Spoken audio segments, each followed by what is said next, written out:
So we're very pleased to be able to present this Zoom seminar today on inner life guidance. The four of us that are doing the presentations today may not necessarily be the most experienced in this area, but we're certainly enthusiastic in this area, and we're really wanting to share what we have gained in this area of inner life guidance with everyone. So my particular talk today is on dreams, deja-vu, and synchronicity. Everyone has dreams, but their meaning is often a complete mystery. And for more than 40 years, dreams have provided me and my wife and family with amazing guidance and support. Now, I'd just like to acknowledge country. I would like to acknowledge and extend my appreciation for the Dja Dja Wurrung people, the traditional custodians of the land that I am speaking with you from today. I pay my respects to leaders and elders past, present, and emerging, for they hold the memories, the traditions, the culture, and the hopes of all First Nations Australians. I express my gratitude in the sharing of this land, my sorrow for the personal, spiritual, and cultural costs of that sharing, and hope that we may move forward together in harmony and in a spirit of healing. Because the First Nations Australians were the first dreamers in this vast country, and they still continue that dreaming today. And I would also like to acknowledge happy birthday, EDGAR CAYCE. EDGAR CAYCE was born on this day, March the 18th, in 1877. And he used his extraordinary psychic gift to give over 14,000 readings for thousands of people who asked for his help. The majority of the readings were for those suffering from physical ailments, but CAYCE scholar Jerry Lazarus researched 1,500 dreams interpreted for 69 people, and he found CAYCE's interpretations were very accurate, and he often corrected parts of dreams. He would sometimes in the reading say, well, look, this isn't quite the dream you had, and he would actually tell them the exact nature of the dream that they'd had. He'd correct them. He had interpreted dreams forgotten by the dreamer. He would sometimes say, you also had this other dream on that night. And when that was sent through to the person requesting the reading, they would write back and say, I'd forgotten about that dream. But CAYCE knew that they'd had another dream on that night. He predicted when a dreamer would have a dream about a certain topic, even the very night that they would have the dream. He offered interpretations before hearing the dream. There was occasions where the dream was still in the mail, coming to the ARE for interpretation, and CAYCE would just spontaneously give an interpretation of the dream before it had even arrived. So he was able to know what was coming in the mail. He linked current dreams with past ones, so he could actually see the connotation between one particular dream and one that the dreamer had had sometime in the past. And he was also aware of intimate details of dreamers, so to know what was going on in their lives and why they had these particular dreams. So he was extremely psychic as far as picking up on the dream guidance and where it was coming from, and why each dreamer was receiving this guidance. So we're the beneficiaries in this day and age of his insights into dreams. Okay, so why are dreams important? We have our own psychologist, psychiatrist, physician, psychic, personal trainer at our disposal 24/7 for our entire lives. They are always looking after us, offering advice which is in our best interest and which is tailored to our exact life circumstances. This is our inner dreamer. Not paying attention to our dreams is like receiving letters from someone and not bothering to open them. Eventually, they will stop sending us letters. Interestingly, our dreams adapt to suit the method we use for their interpretation. For example, buying a dream interpretation book, we will be given symbols listed in that book. I remember in the early days, the only book I had on dreams was a book called Watch Your Dreams by Anne Marie Colton, who Alison will be very familiar with. And one night I had a dream, and all that was it shown me in the dream was a persimmon tree. And I thought, I wouldn't even know a persimmon tree if I fell over one. I had no idea what that would mean. So I looked it up in this Anne Marie Colton dream book, and sure enough, it was in there, and it just had as an interpretation, autumn cleansing is what a persimmon tree represented. And I thought, oh, that's interesting. It's autumn, and my body definitely needs a cleansing. So I went on an apple fast for 3 days to get rid of all the toxins in my body. And that was the way the dream within, my dreamer within it, got the message across that I needed to do a detox. And the other one that really stood out for me was I went to a talk by a Jungian therapist, and she was sharing some of the dreams of her clients. And I remember one dream was the client in the dream was digging in a sand dune at a beach and uncovered a statuette of the goddess Aphrodite. And so she went on to explain what this represented. And I thought, well, none of the dreams that she's sharing are anything like any of the dreams that I've ever been exposed to. And that's when I realized that her clients were adapting the dream messages to suit the interpretation method of a Jungian therapist. Not only that, that we used to meet monthly in Melbourne and for our prayer group, and it was amazing how many people would have dreams the night before and be able to share those dreams. And, you know, they wouldn't have a dream for the previous month, but the night before the prayer group meeting, they'd all have dreams to bring along to share at the group. So the dreamer within is desperate to get the message across and will adapt the type of dream to suit the method of interpretation. We all show the results of neglect of our dream lives, which usually started when we were children. Children are vivid dreamers, but when they have nightmares, we tend to negate their importance by saying, don't worry, it was just a dream.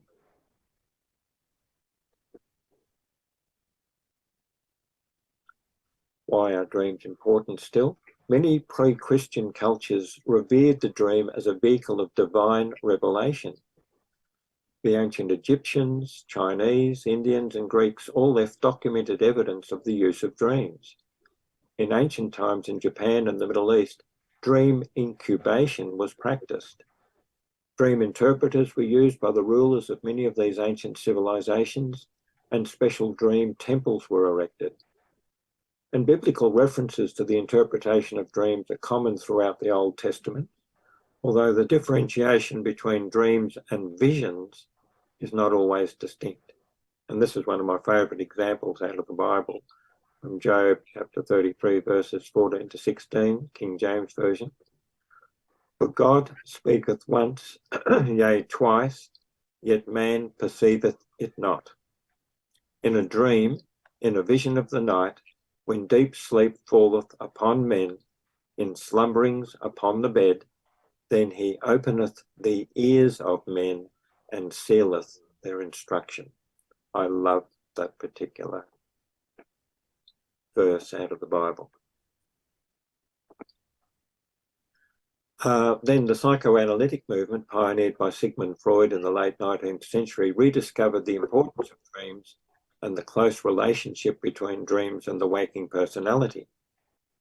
Carl Jung, a student of Freud who broke away to develop his own theory, felt that Freud had perceived only the superficial levels of the human psyche.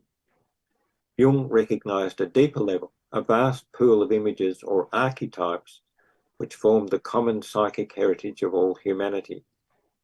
He called this level the collective unconscious. It is interesting that Jung's work effectively resurrected the ancient approaches to dreams and appealed as much to theologians as to psychologists. This has resulted in a reincorporation of dream study into the Christian tradition. Now, in 1953, a major breakthrough occurred in the area of dream research. It was discovered that there were definite physiological changes that signalled dreaming sleep, such as rapid eye movements, REMs, and distinct brainwave patterns. Dreaming sleep became known as REM or paradoxical sleep. The latter name arose because the body is aroused and yet fast asleep.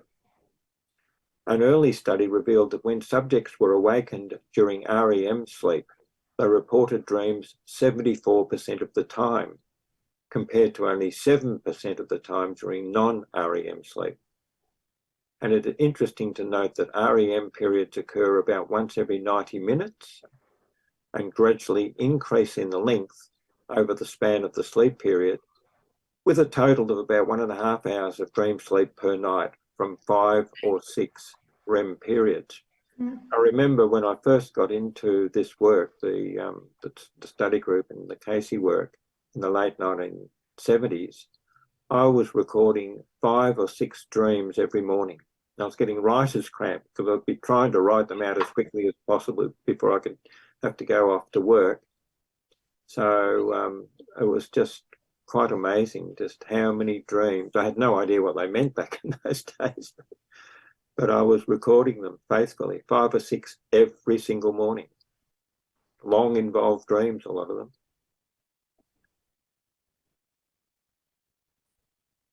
Now, it's also been discovered through REM deprivation studies, keeping people awake so they don't go into REM sleep, that REM sleep apparently fulfills an important regulatory function. Subjects from these studies typically exhibited lessened ability to think clearly, unacceptable social behaviour inconsistent with their normal moral standards, unusual memory lapses, and increased tension and anxiety. When allowed to sleep normally, these subjects showed a rebound effect. They'd actually have more than 1.5 hours of REM sleep a night, apparently trying to make up for lost dream time. So everyone needs that 1.5 hours of dream sleep every night. Considering that we spend more time dreaming than we do eating, with about 16,500 hours of dreaming every 30 years, it is no wonder that more and more people are seeking a greater understanding of their dreams and what they mean. However, it has been said that if you want to understand dreams, you first have to understand the dreamer.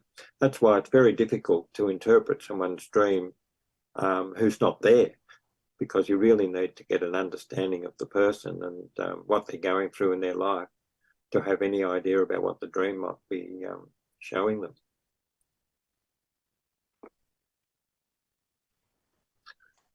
Okay, so why else are dreams important? Dreams can give us an actual experience of our soul, but brought to our conscious mind in emblematic form. So what we're recalling isn't the actual experience of the soul, it's just a symbolic representation of what the soul is experiencing while we're asleep. Dreams depict the conditions that exist in our lives, but from a new perspective that we may not have considered. So they're shining a spotlight on a part of our life, but giving us a different way of looking at it. Dreams can give us an insight into how God is working in our lives, and dreams may be our last direct contact with the divine. Dreams can provide lessons that we can apply by comparing our thoughts and actions to our highest ideals. And dreams can provide a solution to a problem, especially if we've been working with that problem in our waking lives for some time. And many discoveries in science and inventions have been the result of someone being shown a solution in a dream for something that they'd been working on in their waking life. And dreams can be tuned into the future, precognitive dreaming, and I'll be looking at that shortly in a bit greater depth. So, some basic types of dreams. We can have problem-solving dreams, so that we can receive solutions to problems that we're working with. There can be compensatory dreams, which can show us the opposite extreme of an unbalanced attitude or behaviour. For instance, if we've gone a bit overboard with a strict diet, we may have a dream of eating tubs and tubs of ice cream. And we think, well, am I supposed to be eating tubs and tubs of ice cream? But what the dream is actually showing you is the exact opposite behaviour of what you're embarking on at the present. And it's the exact opposite, extreme behaviour. So what the dreams are trying to show you is to modify your behaviour so that it's a little bit more balanced. So maybe you've gone overboard with a very strict diet. You need to modify it so that it's not quite so strict. And just recently, I was running a dream group, and someone shared a dream, and he said and it was a recurring dream, which meant that he hadn't resolved what it was showing him yet. And he said all the dream was that he was walking down a path or a track, and he had no idea where he was going, where the path led to, why he was on the path. He had no idea about it. So I asked him, I said, well, is that how you feel in your waking life? And he said, oh no, I'm the exact opposite. I have to plan out everything, have to make sure that I know what I'm doing and when I'm doing it. And, he has lists of everything that he has to do. He works out his life to the nth degree. So as I explained to him about compensatory dreams, I said, quite often dreams show you the exact opposite behaviour of what you're doing in your waking life, to show you that maybe you've gone a little bit to an extreme in your waking life, that maybe he needed to be a little bit more relaxed in what he was doing and why he was doing it, a little bit more spontaneous perhaps. So maybe the dreams were just showing him to get a little bit better balance in his life and allow things to happen more than just have everything planned out. Physical health dreams. It's another type of dream. They're very common dreams and they show us potential health problems. I could share so many of those. Just as a quick example, when my wife was pregnant with our daughter, she had a dream, and all the dream showed her was that she was wearing an apron of carrots. And we realised when she woke up from that one that she needed more vitamin A in her diet. Very simple symbol. No real message there. Another one that I love is one of our group members, when that's our Wednesday night group, used to be a smoker. And one night he had a dream where he had a cigarette in his mouth and Jesus walked over, plucked the cigarette out of his mouth and threw it away. Needless to say, when you have Jesus do that to you in a dream, he never smoked again after having that dream. So that's physical health dreams. Desire-produced dreams. A dream may simply be showing us a desire that has become a compulsion. So even though a dream that may look as though it's actually just showing us something that we've been thinking a lot about and showing us that we can achieve that, what we really want or what we desire has come to pass, perhaps it's just actually pointing us out what that desire is, showing us you have this desire, what are you going to do about it? It's becoming a compulsion. So rather than confirmation that this will come to pass, maybe the dream's just pointing out that you need to have a look at it and is this really in my best interest? Fear-produced dreams. A dream may be showing us a fear that it's negatively impacting our life. Before I got into this work, I used to have nightmares night after night, dozens and dozens and dozens of nightmares of marrying the wrong person. And so I before I knew what this meant, I thought, well, maybe it's a warning dream that I could marry the wrong person. So I was very careful about any relationships that I was looking at developing. And it wasn't until years later that I realized what the dreams were showing me wasn't that they were warning dreams. They were actually telling me, you have a fear of marrying the wrong person. What are you going to do about it? So it wasn't a warning dream at all. And I had dozens and dozens of these dreams, and they were nightmares of marrying the wrong person. So they're fear-produced dreams. And one of my favourites is dreams with plays on words or puns. And this type of dream is very common and fun to work with. And the perfect example of that is a dream that my wife had. She shared with me one morning that she was out the back of our house, and there's trees next to a railway line at the back of our house, and it was dark. She was hiding behind a tree and firing a rifle at the headlight of an approaching train. But she was concerned that someone might get hurt. And I thought, gee, well, if you're going to be firing a gun at the headlight, someone might get hurt. That was the dream. Now, all of you who know my wife would realise that she wasn't that type of person, would never shoot a gun.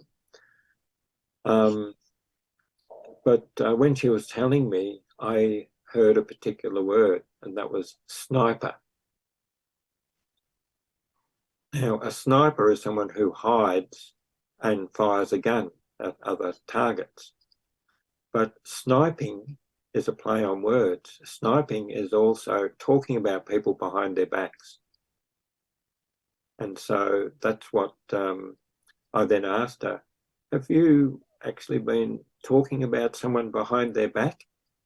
And she said, well, as a matter of fact, last night she'd been to a meeting, and it was a ladies group, and she said there was a lady there, or wasn't there, who normally was at the group, and they all talked about her behind her back.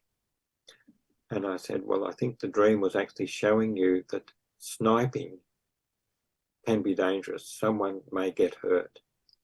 So that's what the dream was showing her, sniping. And it's a play on words. It's a pun. And interestingly enough, that she had that dream because her dreamer within knew that she would ask me, and puns are part of my favourite parts of dreams. So I'm always looking for puns in dreams, and her dreamer within knew that I'd be able to analyse that. Okay. I think I'm taking too long to go through this. There's lots of Cayce readings in here about dreams.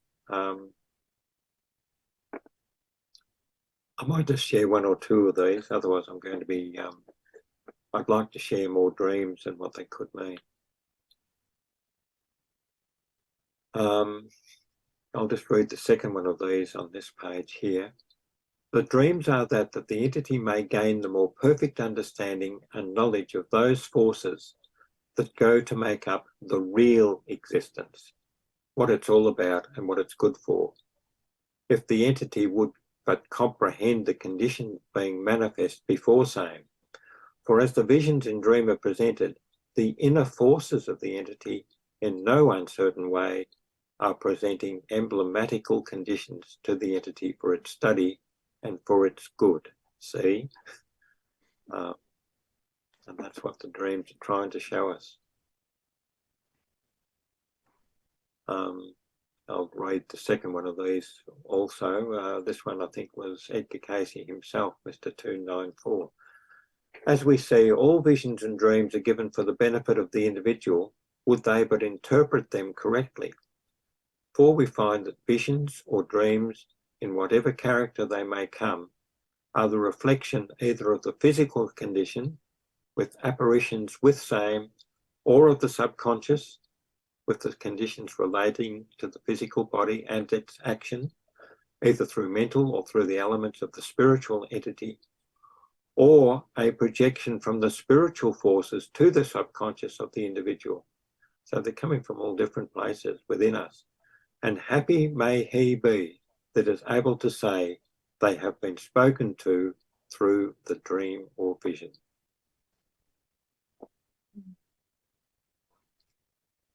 All dreams are but the speech of the conditions in the mental, physical, or subconscious self. And this was an interesting one. Ye interpret them in thyself, not by dream book, although I found dream books helpful because the dreamer within tends to use the symbols in those books. Not by what others say. Once again, though, it's very handy to have a group to look at a dream because people have different perspectives on what the dream may mean. But dreams are presented in symbols, in signs. Oft they may be as opposite, that's meaning a compensatory dream, to that which is presented to the body, which has been in some of those indicated that bring warnings or blessings. Then keep thyself pure in mind and body, for the Lords are often spoken in dreams, in visions. It will be understood that visions and dreams are often the manners through which one applies self to bring about a materialization of the hopes and desires. So what we're dwelling on can be shown to us through our dreams. And this was a fascinating one. In this age at present, 1923, so that's exactly 100 years ago, there is not sufficient credence given dreams.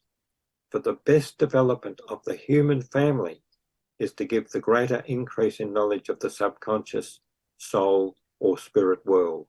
This is a dream.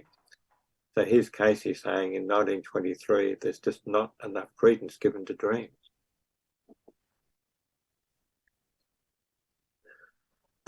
Now these precognitive dreams I'm going to share here are quite interesting. This is one that my wife had many years ago, before I even knew her.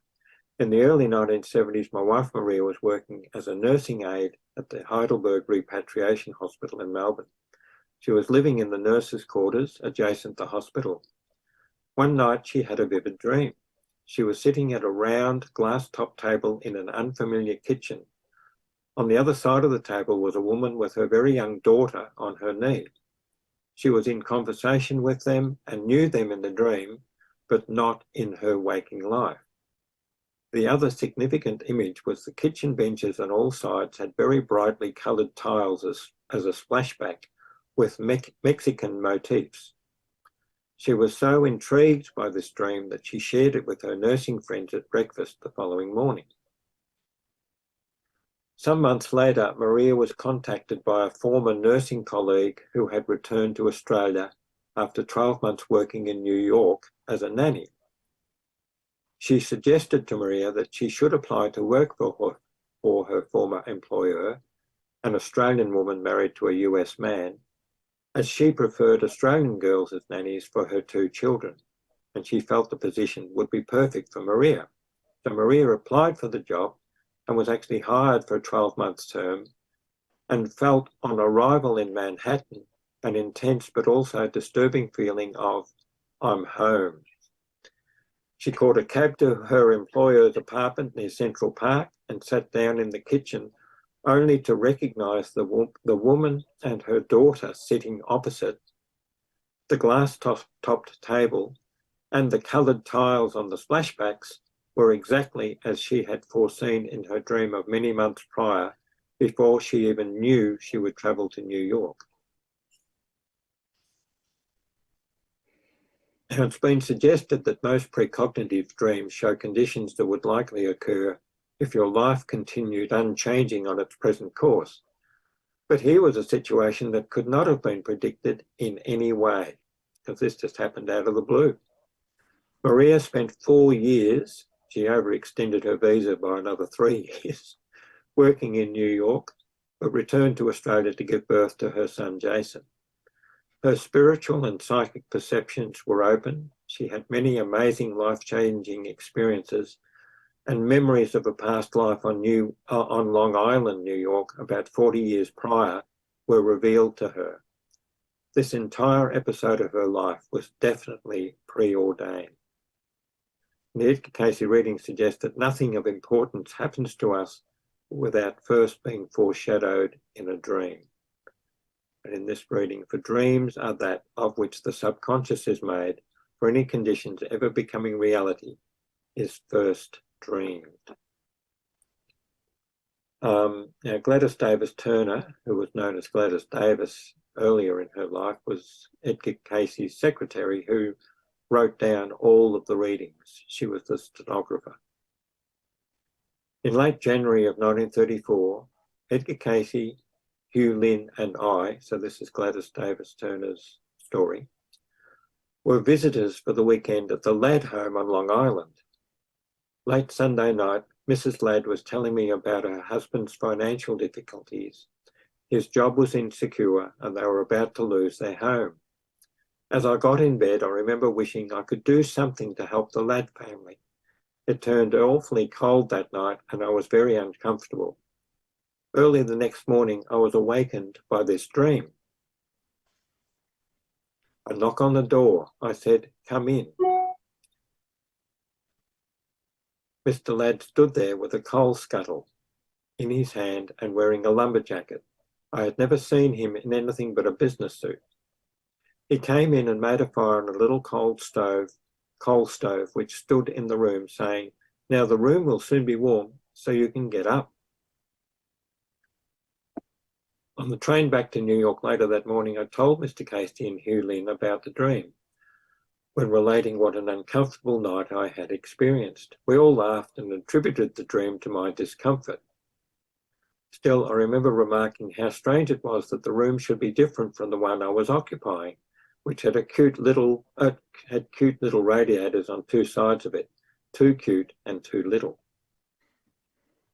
In early April of 1935, while on a business trip to New York, the three of us were spending the weekend as guests of Harold J. Riley at his Sun Air Farm, Oak Ridge, New Jersey. On Sunday morning, April the 7th, 1935, when I said, "Come in," to a knock on my door, there stood Mr. Ladd in his lumberjacket, a coal bucket in his hand, and he said, "I thought you'd like to have a little fire in your stove to take the chill off while you get dressed." I immediately noticed that the little room was exactly the same as I had dreamed it over a year ago. You see, Mr. Ladd had become manager of Sun Air Farm in January of 1935, a year after we visited him in Long Island. If he had not come to my room to make the fire, I would never have remembered the dream nor recognised the room. So many questions arose in my mind as a result of this dream coming true that I sought the answer in a reading. So this is the reading. She asked the question, "Please explain how physical conditions may come to pass as dreamed of at times regarding individuals. Are such conditions set at the time dreamed of? Why would one dream of any given condition?" The answer that CAYCE gave, "The law of cause and effect is immutable by choice in individual experience. Hence, as thought and purpose and aim and desire are set in motion by minds, their effect is as a condition that is. For its end, then, has been set. The dream is but attuning an individual mind to those individual storehouses of experience that has been set in motion." So it's going to happen. So that's an interesting way of looking at it. There's a couple of other examples here, which I'll just skip over.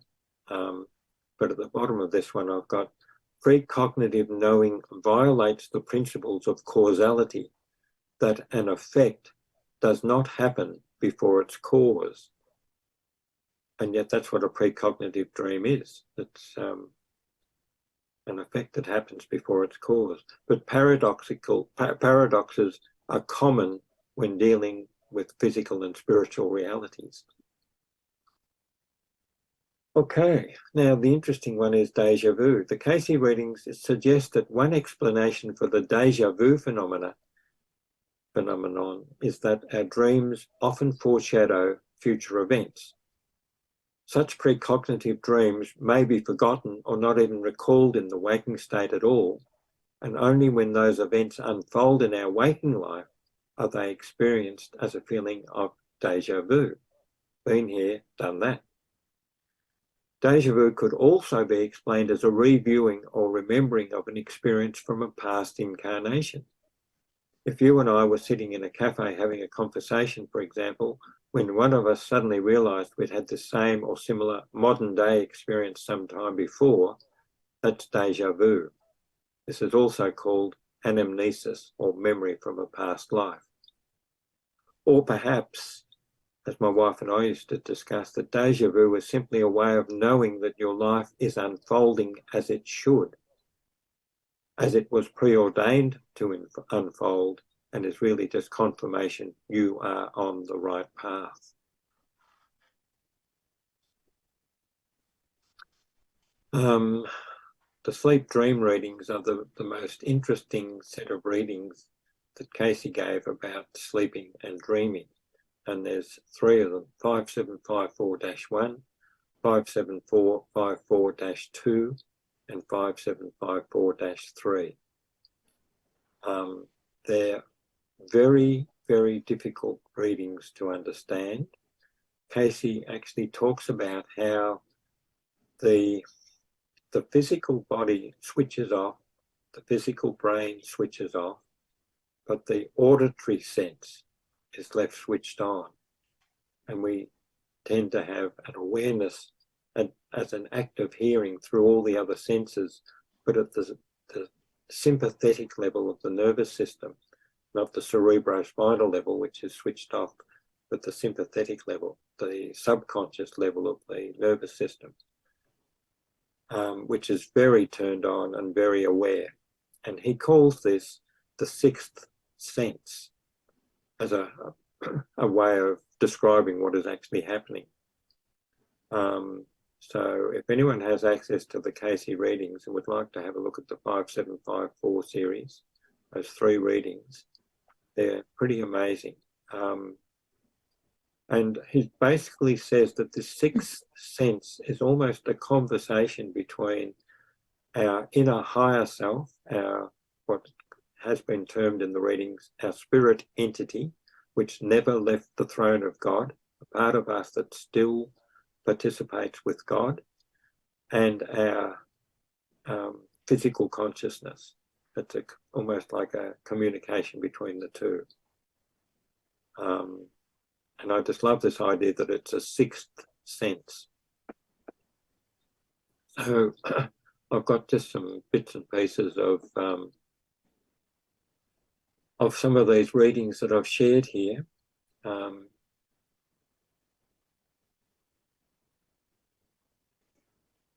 One part there says, then we find this sense that governs such is that as may be known as the other self of the entity, this spirit entity, this spirit self, our higher self.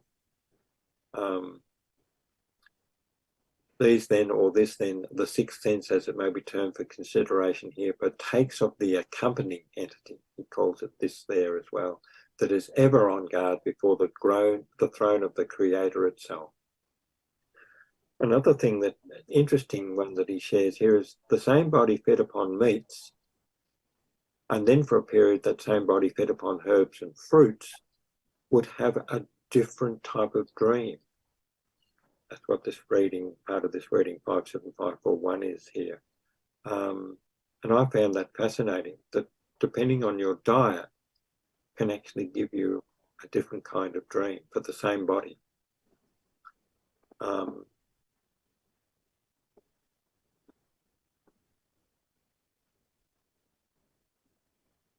The activity, or this sixth sense activity, is the activating power or force of the other self. What other self? That which has been builded by the entity or body or soul through its experiences as a whole in the material and cosmic world. See, this accompanying entity has been with us forever. It's part of us. It's our higher self, or is a faculty of the soul body itself. As an illustration given, the subconscious makes aware to this active force when the body is at rest, or this sixth sense, some action on the part of self or another that is in disagreement with that which has been builded by the other self. So there's a comparison going on between our higher self, this accompanying entity, and our conscious self.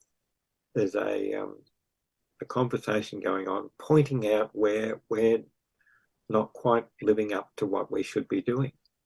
And that's what quite often the dreams are showing us, that we're not in keeping with our highest ideals.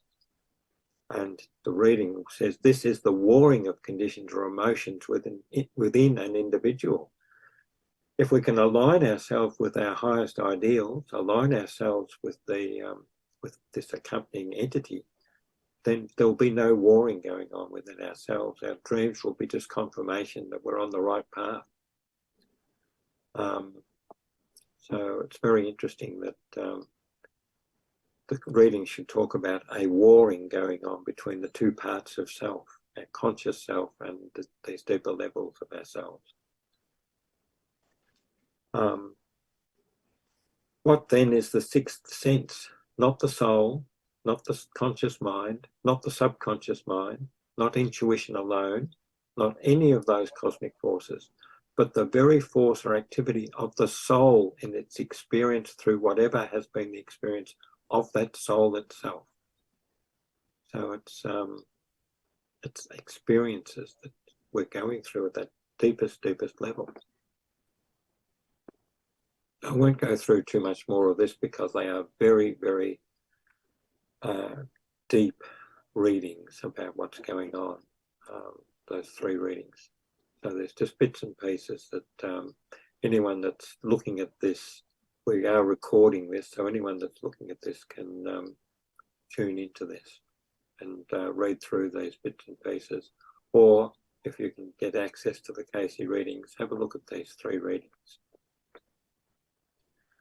It's also very interesting what he says. It's a natural experience.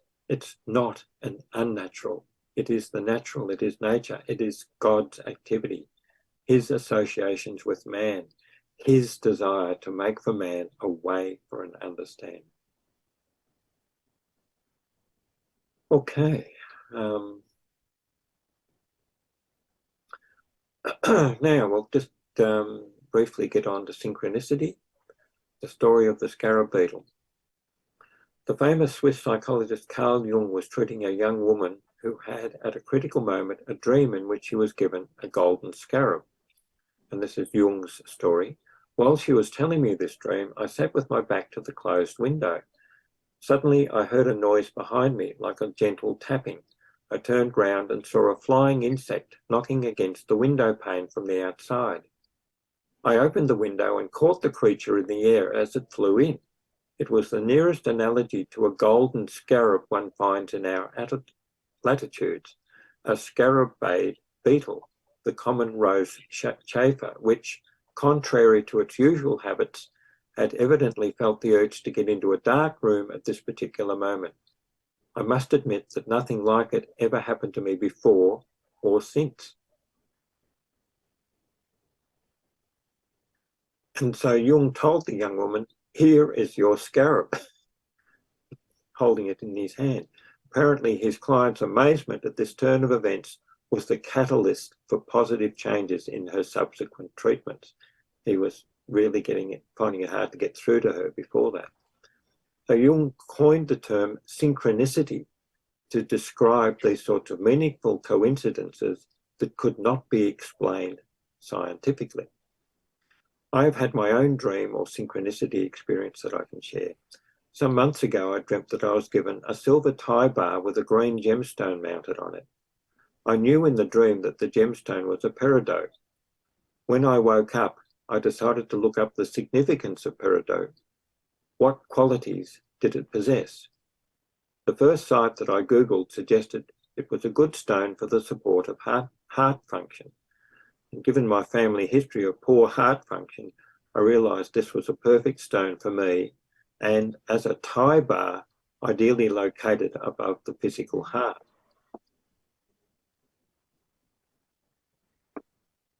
Two days later, I was visiting my daughter and told her about my dream. When she heard that the stone was a peridot, she exclaimed, "I have a peridot bracelet. It's in my bathroom." I was shocked. Why would my daughter just happen to have a peridot bracelet? Synchronicity? She hadn't been wearing it, and so I asked her if I could borrow it. And later I discovered that peridot is a birthstone for those born under the sign of Virgo, and my daughter is a Virgo.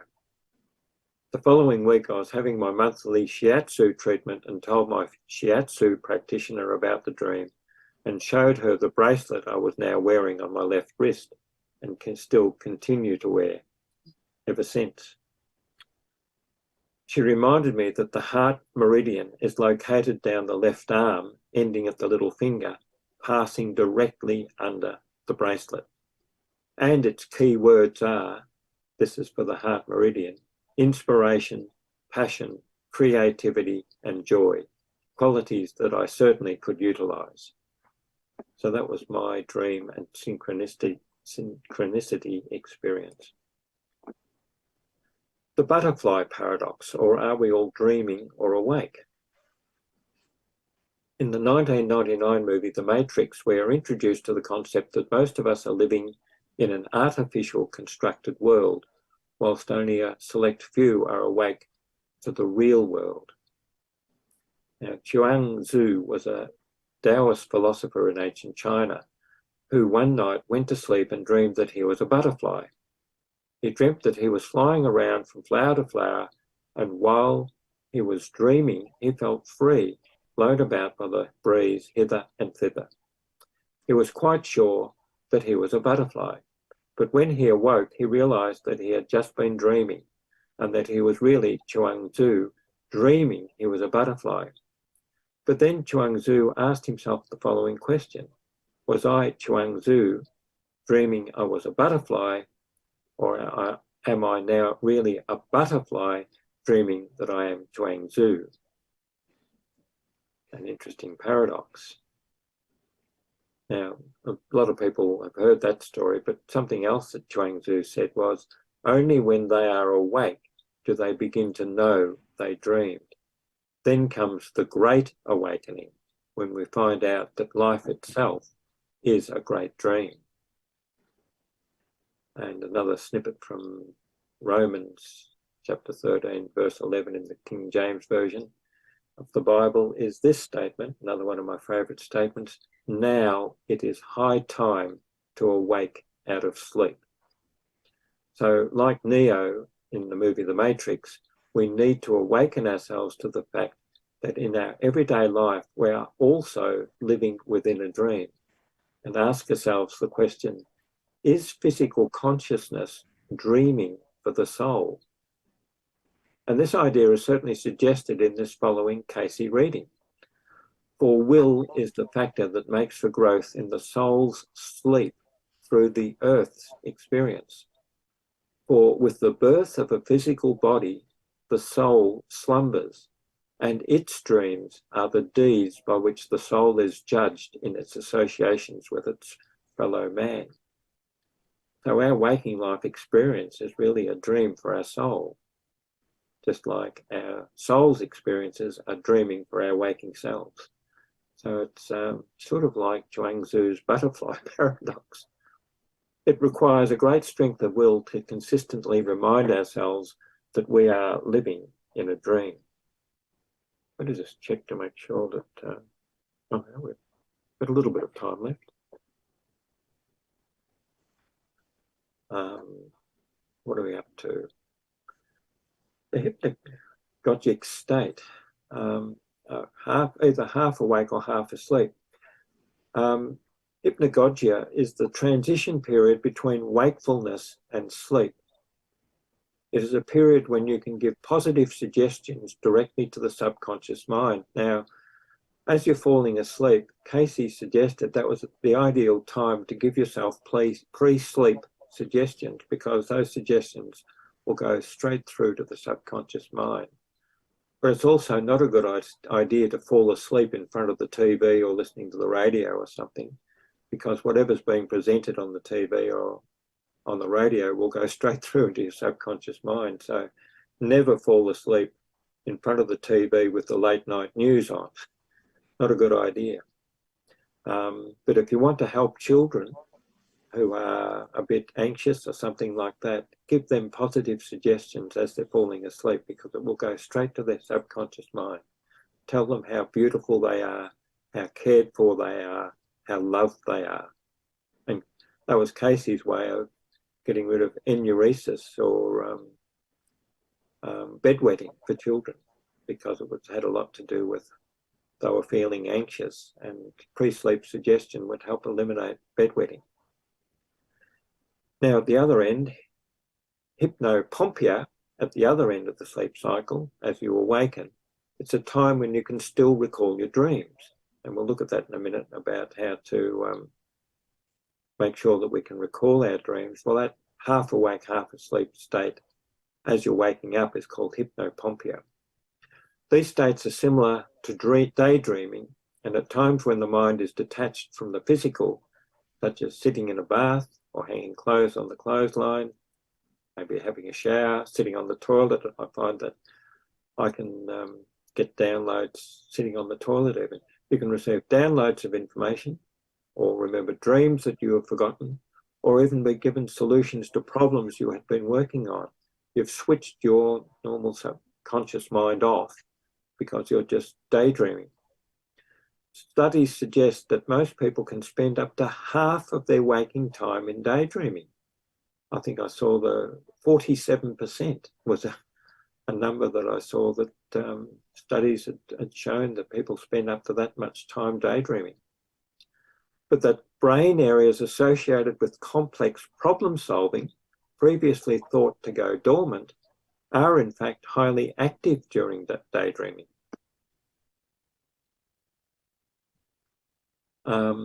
Now, just a few other little dreams that I'd like to share that I found very helpful in my life. Vocational guidance. As a 43-year-old in 1994, I had recently started a new job, but had 2 weeks off work to recover from a stress-induced heart problem when I received the following dream. I am a front seat passenger in a car driven by my boss. The car is my father's 1966 white Holden, so quite an old car then. My boss is driving very fast, and I tell him that the tyres and suspension on such an old car were not designed to handle such driving demands compared to the modern cars he was used to driving. And 2 nights later, I had a similar theme come through. I'm again with my boss travelling by car through Europe.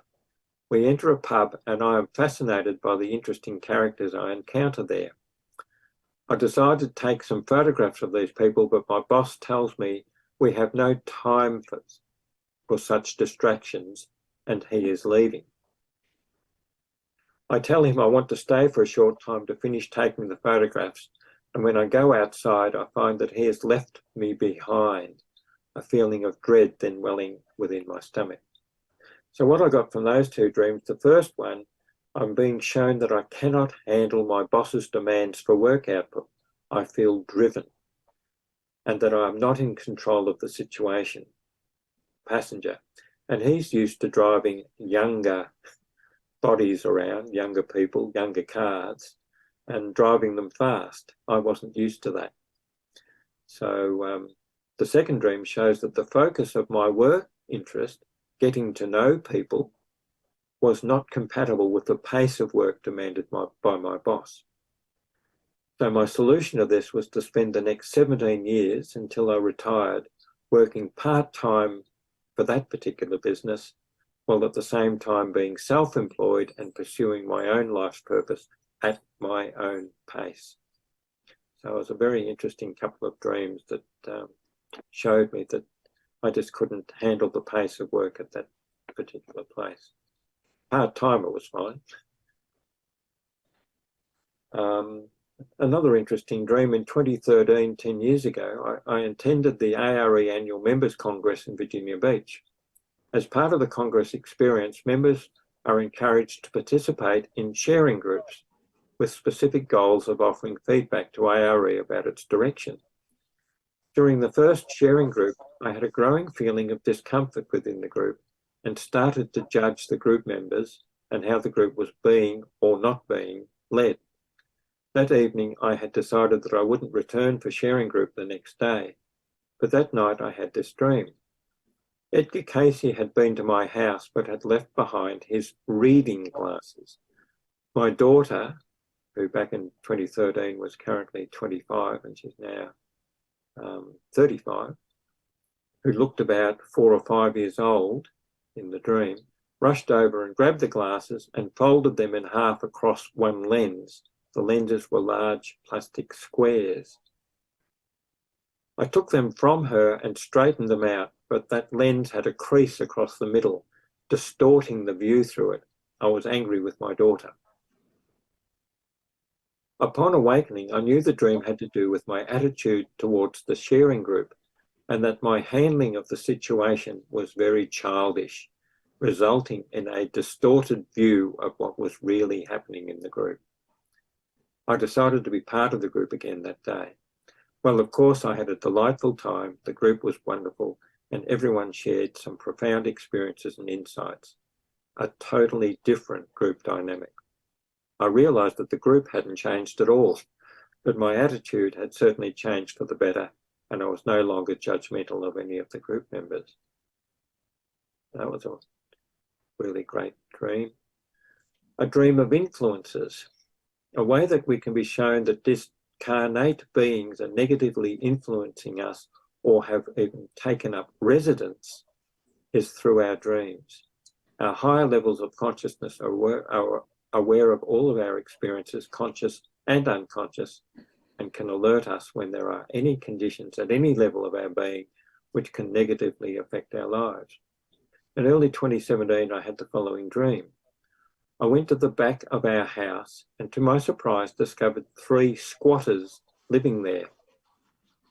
They had made themselves so much at home that they had hung their own pictures on the walls, including a large printed glass panel that looked like a glass door from an entry into part of a hospital. I told the closest squatter that they had to leave. However, he defiantly told me that they were staying put and did not want to go, and arrogantly told me I could not make them leave.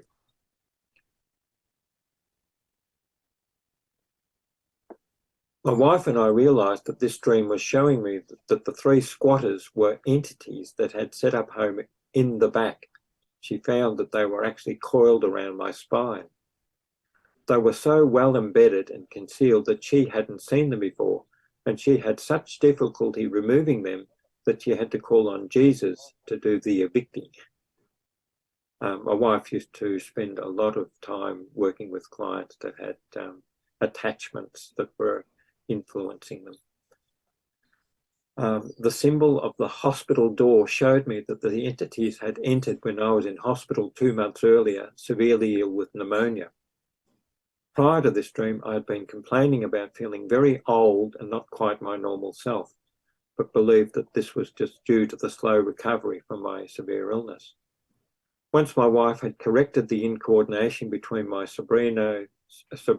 cerebrospinal and autonomic nervous systems, and the entities had been removed, I felt much better and had a great deal more energy and vitality and felt more aligned to my actual age. Another dream of influences. Another aspect of external influences is the effect of belief systems that we carry over from past lives or collect from our parents, siblings, friends, or even cultural conditioning from the very society that we were born into. These inherited attitudes and beliefs may or may not be conducive to our growth and development, but we may not even be aware of what they are and the effect they have on our lives. And the following dream shone a light on this issue. This was the dream I had. I was standing at the back window of a 2-story house I had bought. I had built a modern extension on the front of the house and was looking in the backyard to see if I could extend at the rear. However, the site was too steep. I then noticed that the floor in this 2-story piece had gaps that I could see through into the ground floor below, and noticed that there was no flooring there, only floor joists. I also noticed that most of the walls had no bracing. I was shocked that I had not properly inspected this house prior to purchase and had not noticed these major defects. I moved to the front yard and a strong wind arose and flattened the house an extension and the block of units next door. I was very concerned about the damage this would do to my reputation as an architect. I am now retired, and whether my insurance policy would cover the damage. The dream showed that the initial house is my state of consciousness that I had inherited, and I had then added other beliefs, attitudes, and ideals to the front of it. If the original house is flawed and has not been rigorously inspected to make sure it is fit for purpose, then the whole may not be able to withstand the trials and tribulations that life will impose. It could be a very high price to pay for not properly inspecting the basis for one's beliefs. EDGAR CAYCE stressed the importance of self-reflection in measuring within ourselves what we believe in as an ideal and acting that way. Just a couple of other things I just wanted to talk about, which is one of my favourite movies, The Adjustment Bureau. Do we control our destiny or do unseen forces manipulate us? That is the premise of one of my favourite movies, The Adjustment Bureau. He is 12 years old now. A tale about a man who stumbles upon a vast, powerful and unseen world that exists on the periphery of our own. In the movie, a senior agent of the Adjustment Bureau, Richardson, tells Matt Damon's character, David Norris, who had accidentally observed the Bureau at work, "You're seeing behind the curtain right now. You were never supposed to see this, but you have, and we're going to have to ask you to not ever tell anybody about this." Now, in the readings, EDGAR CAYCE had this to say about the unseen forces or unseen influences. And I won't necessarily read all of these, but the second one there, know rather that the unseen influences in the experience of every soul are greater than those that are seen. And another reading describes the purpose of these influences. There is that impetus in the activities of unseen influences to act upon the mental abilities and capacities of many individuals and groups in trying to bring to the greater masses that of harmony and peace from the chaos that has existed so long in the experience of many. So these unseen forces are trying to act individually and collectively on all of us to bring peace and harmony into our lives. This is an interesting, this wasn't actually a reading, but it was part of a background briefing to a reading. If we will but consider open-mindedly the effects of unseen forces upon our lives, we will do well for our own self-development and the development of others with whom we may come in contact. Man apparently knows very little of the unseen forces, yet he is daily affected by their action. This lack of knowledge is due largely to traditional superstition and our fear of the real truth. The more we really study of the dynamic power of forces unseen, the more we develop toward the higher realms of thought and realize how many things affect our destiny of which we have little or no knowledge. So these things are happening in the background. We're not aware of it. But imagine if we were working in cooperation with these unseen forces rather than for them to have to try and work against our negative things that we try and do. And then there's another very interesting one here too. Hence, by some it may be termed one that is superstitious or giving or accrediting those powers or influences to unseen forces that may rule or act upon an entity. It is correct that these forces are activated in the experience, but what they become depends upon how the entity or an individual soul responds or reacts to same. It depends upon what does about an urge as to what it makes, whether towards a constructive force or not. Cooperation with these unseen forces is wonderful.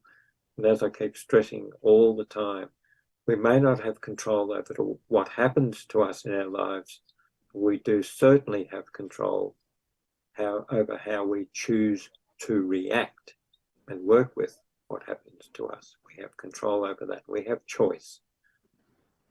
And Cayce had this to say about choice. For man, an entity, an individual, is not a pawn to be moved by unseen forces, but rather by the activity of force through choice, making the individual, for each individual is a portion of the great creative inner. And as to what that will be when in return to the whole is up to the individual. Okay, so just a couple of things here I just want to talk about was dream recall techniques. And that will be just about the end of my presentation. So recent research seems to show that our difficulty with dream recall is a matter of motivated forgetting, and that our natural state is to remember our dreams. In other words, there's probably some sort of conscious or unconscious motivation that is keeping us from properly remembering our dreams. An example of this on the conscious level could be a dream that is attempting to bring something to our conscious awareness, but we don't want to look at it or accept it because it may be indicating that a change is required, which we don't wish to make. An example on the unconscious level could be a childhood or perhaps more recent dream of a traumatic nature, a nightmare, which leads our mind into associating dreams with unpleasantness. Therefore, we unconsciously have an aversion to dealing with dream material. But to improve our recall, some of these may be found helpful. Review your purposes when you go to bed at night. Go to bed early, because the longer that you sleep, remember we looked earlier and found that rapid eye movement sleep times increase towards the end of our dream period, sleep period. Don't awaken with an alarm, because that quite often, although I remember my dream this morning, even though I was woken up by an alarm.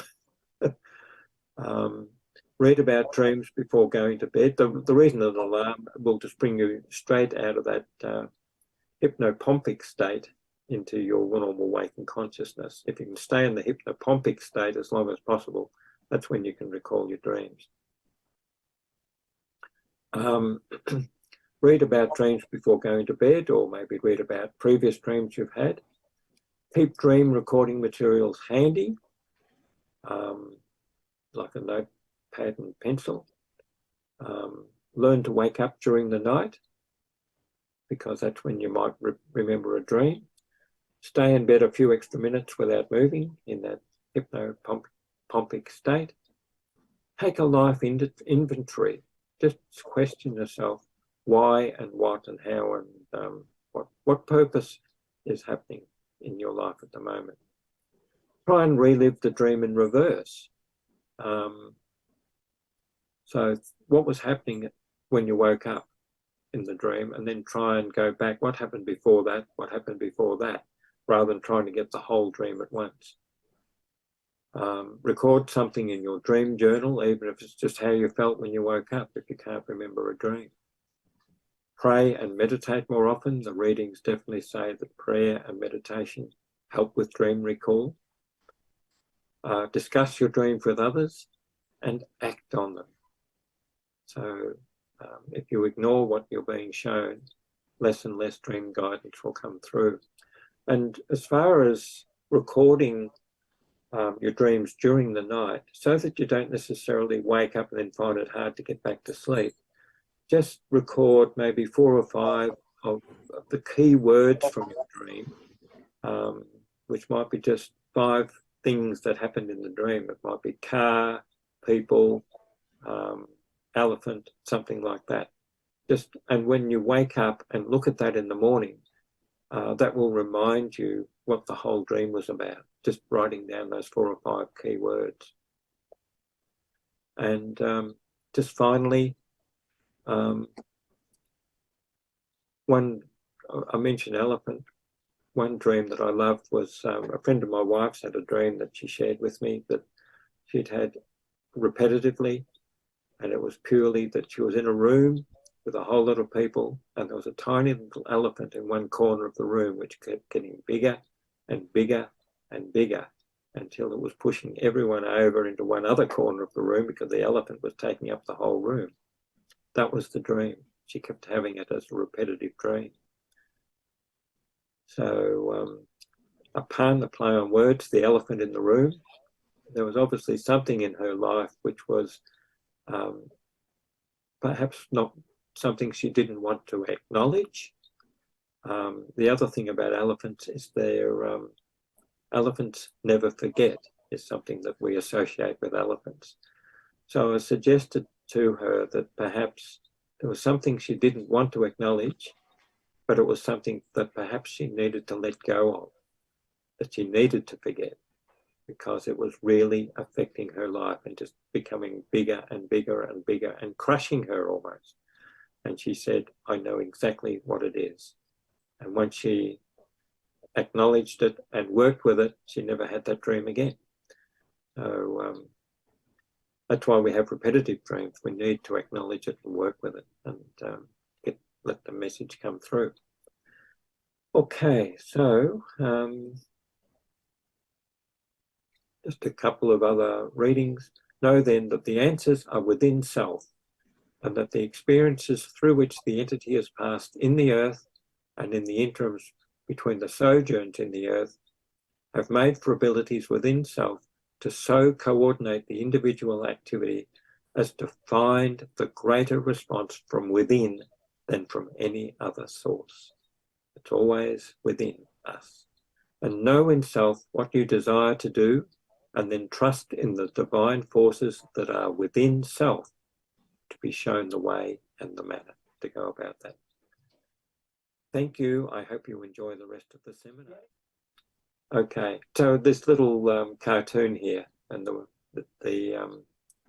flight attendant is saying to the only person in the entire plane, you've got the whole plane to yourself. A large group going to the psychic convention, all cancelled at the last moment. I don't think I'd like to be on a plane and hear that story. So thank you all.